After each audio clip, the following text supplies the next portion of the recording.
husband threw me out after believing his daughter's lies. 3 weeks later, he asked if I'd reflected. Instead, I handed him divorce papers. His daughter lost it. My name is Elena Ward, I'm 34. And if you think you know how this ends, stay tuned. The night he threw me out, the house was cold enough to echo. I stood there on the porch, suitcase by my feet, while Grant, my husband of 6 years, stared through me like I was a stranger who'd overstayed her welcome. She said you hit her, he'd muttered, voice low, controlled. That you've been jealous since day one. She was Tessa, his 20-year-old daughter from his first marriage, the girl who'd once called me mom until I became inconvenient. I remember the sound of my own laugh, hollow, disbelieving. Grant, you've known me for a decade. But trust doesn't always die with noise. Sometimes it dies in silence, in the way someone refuses to meet your eyes. He didn't ask for proof. Didn't ask for my side. Just handed me my bag and said, take some time. Reflect. Reflect. As if betrayal was a mirror I could adjust until the image became flattering. For 3 weeks, I slept on a friend's couch, scrolling through Tessa's carefully curated lies online, captions like healing with dad 2 hearts and toxic people finally out of our lives. Every like, every comment was a knife disguised as validation. But instead of rage, something steadier grew in me. Resolve. I wasn't the villain of her story, but I was done auditioning for the role of the hero in his. So when Grant finally texted, "Can we talk? I think we both need closure." I agreed. And when he opened the door expecting tears, I handed him the manila envelope instead. "Here's my reflection," I said. The divorce papers landed in his hand like a verdict. And behind him, Tessa's face went white. Tessa's voice broke the silence first. "What is this supposed to be?" she snapped, crossing her arms like a child who'd just been denied dessert. I didn't even look at her. My eyes stayed on Grant. He'd gone pale, his jaw tight, his voice caught somewhere between shock and embarrassment. "Elena," he started. "This isn't necessary. We just need to talk, not..." I cut him off. "We talked, remember? 3 weeks ago, when you stood in your driveway and watched me walk away with a suitcase. You said I should reflect." He swallowed. "You're overreacting." "Overreacting." I laughed, a sound too sharp to be humor. "You threw your wife out because your daughter couldn't handle sharing oxygen with another woman. You believed her without question." Tessa rolled her eyes. "Because you did push me." I turned to her finally, my tone steady. "I brushed past you in the hallway after you called me a freeloader who married your dad for his house. If that's assault, then half the world's guilty." Her glare faltered. "You twisted everything," she said, voice cracking. Grant looked between us, confused, defensive, trapped. "Stop it, both of you. This isn't helping." I nodded. "You're right.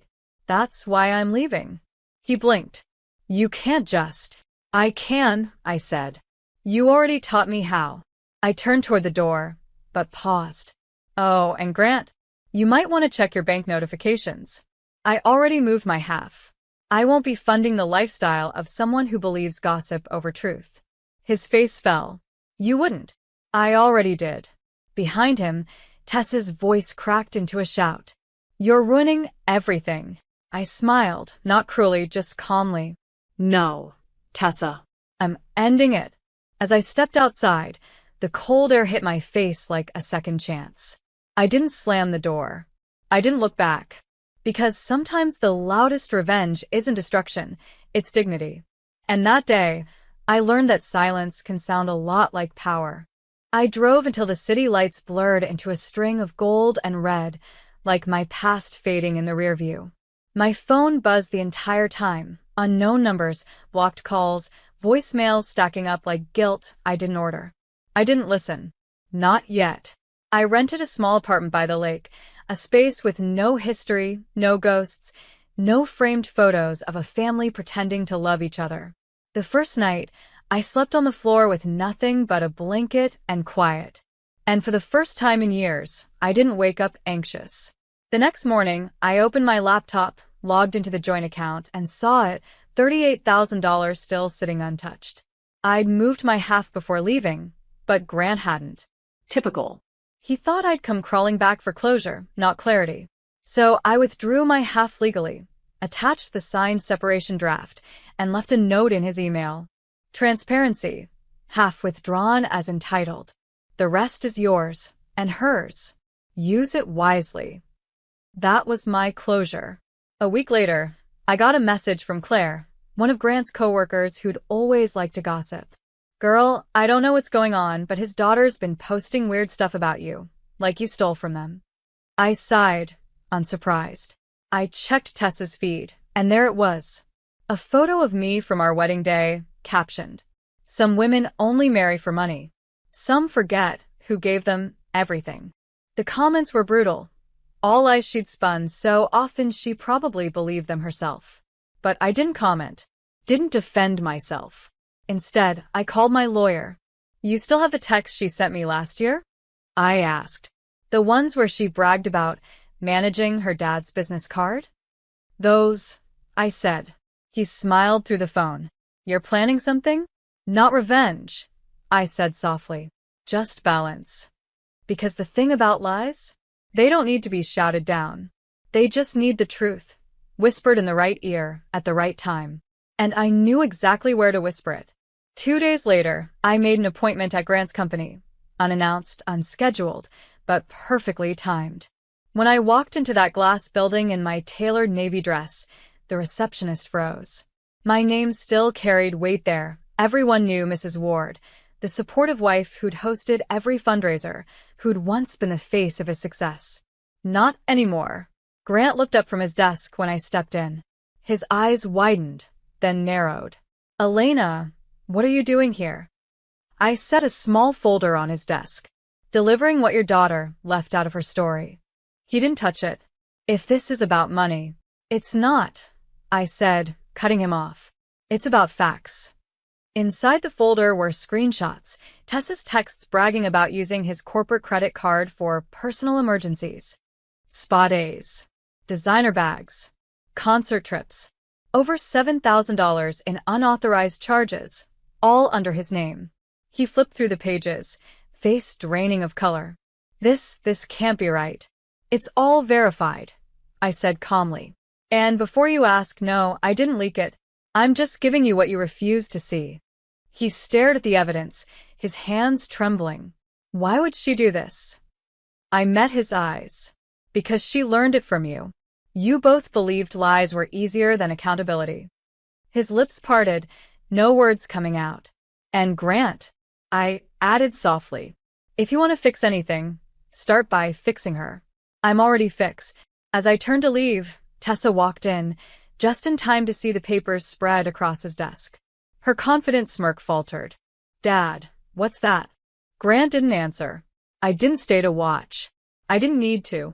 Outside, the wind carried a strange sense of symmetry. For once, truth wasn't something I had to defend. It was something I delivered.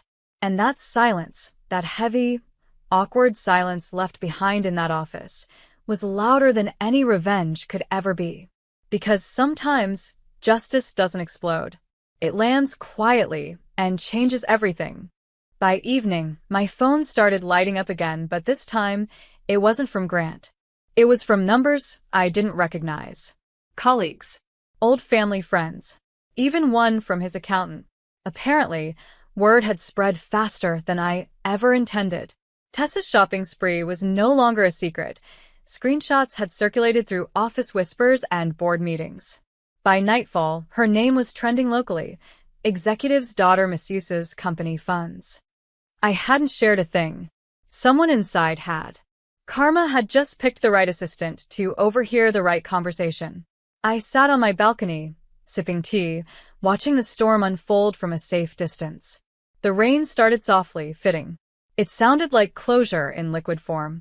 My phone buzzed again. This time it was an email from Grant. Subject, "You won." Body, "I didn't know she'd done this." I didn't want to believe it. "You were right. About her. About me. I'm sorry." I read it twice, then closed it. I didn't reply. Forgiveness wasn't the currency I was trading in anymore. The next morning, I stopped by the diner near my new apartment, the kind of place where no one cared about headlines only coffee refills. The waitress, a woman in her 50s with tired eyes, smiled. First time here? Yeah, I said, starting over. She poured my coffee and nodded. That's the best kind of beginning. As I stirred the sugar, I realized how right she was. For the first time in years, I wasn't somebody's wife, stepmother, or villain. I was just Elena, a woman who'd survived the storm and learned how to build her own shelter. When I got home, I opened my laptop and began a new file. Reflections, the cost of silence. I wasn't writing for him, or for her. I was writing for every woman who'd been blamed for someone else's insecurity. And as I typed, I smiled, because this time, the story was entirely mine.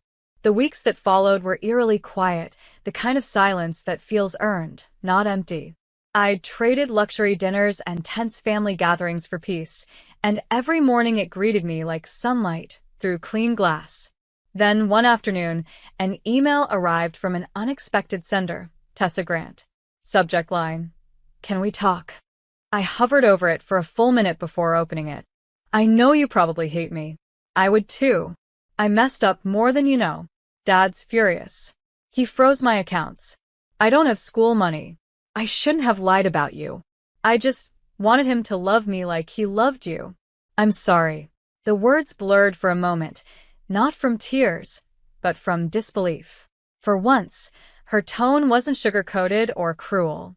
It was real. I read it twice before replying. I don't hate you, Tessa. But your apology isn't for me. It's for yourself. Learn from it. And stop measuring your worth by how much someone else loves you. That mistake almost broke us both. Then I hit send. No anger. No lingering pain. Just truth. That night, I sat by the window with a cup of chamomile tea and thought about Grant. How trust dies in pieces, not all at once. How love without accountability is just performance. A text came from Claire again.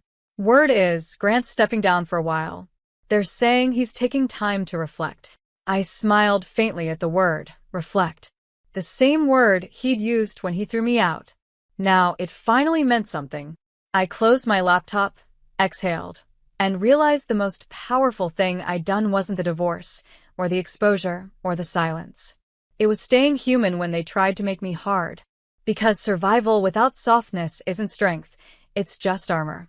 And I'd finally learned the difference. A month later, the city had shifted seasons. Cooler air, slower nights, quieter thoughts. I'd started running again, the kind of early morning runs where the world still feels half asleep, forgiving. Each stride loosened something I didn't know I was still carrying. One morning, as I ran along the lake trail, I saw Grant sitting on a bench by the water. Alone. No suit, no phone, no facade. Just him, smaller somehow, stripped of the arrogance that used to fill a room. He saw me before I could turn away. "Elena," he said softly, "can we talk?" I stopped, caught between caution and curiosity. About what? He exhaled, rubbing his temples. You were right. About everything. I believed her, because it was easier than believing I'd failed as a father. I'm sorry for what I did to you. The words hung there, fragile, unsure if they belonged to the same man who'd once told me to reflect. I don't need your apology, I said quietly. But I'm glad you found the courage to give it. He nodded slowly. Tessa's doing therapy. She's trying. She said you wrote back to her. I did, I said. She needed to know her worth doesn't depend on you, or me. Grant's eyes glistened. You're stronger than I ever gave you credit for. I always was, I replied. You just didn't look close enough. He tried to smile, but it collapsed into something like regret. Do you hate me? I looked out at the water, rippling under the morning light. No, I said finally. I just don't need you anymore. We sat there in silence for a minute, not enemies, not lovers. Just two people who'd stopped pretending. Then I stood up, brushed the sand off my shoes, and said, Take care of yourself, Grant. As I jogged away, I didn't feel triumphant. I felt done. Because closure doesn't always come wrapped in revenge. Sometimes it just walks away without looking back. 3 months later, I stood in a sunlit community hall filled with the hum of small beginnings. On the wall hung a banner, "Empower Her, Women Rebuilding After Betrayal." It was my project, a support initiative I'd quietly started, funded by what used to be our joint savings. Every woman who walked through that door had a story like mine. Gaslighting disguised as love, loyalty twisted into leverage, silence mistaken for grace. And every week, I watched them rediscover what I had, that dignity, once claimed, never needs defending. Tessa showed up once. She waited until the room emptied, then approached me slowly. Her hair was tied back, her voice softer. "I heard about this place," she said. I think I want to help." I studied her for a moment. The old me would have hesitated, weighed trust like currency. The new me simply nodded. "Then start by listening." She smiled faintly. "That's fair." As she joined the cleanup crew, I caught my reflection in the window. Not the broken woman standing on a porch months ago, but someone who'd rebuilt her life without permission. Later that evening, as the sun dipped below the horizon, I sat by the lake again. Grant's bench was empty now, the water still. I reached into my bag, pulled out a folded note, the first draft of my speech for an upcoming conference, and read the closing lines aloud to no one in particular. We spend years trying to be the version of ourselves that others can accept. But healing isn't about acceptance. It's about recognition, knowing who you are, even when they refuse to see it. I smiled. The wind carried the words away, like confession. Then I whispered, almost laughing, "Reflect on that, Grant." Evan's voice echoed behind me. "Mom, come on. You promised ice cream." I turned, grinning. "Yeah, baby. Let's go." And as we walked home hand in hand, I realized peace doesn't arrive with fanfare. It arrives when you stop fighting for space in someone else's story and finally start living your own.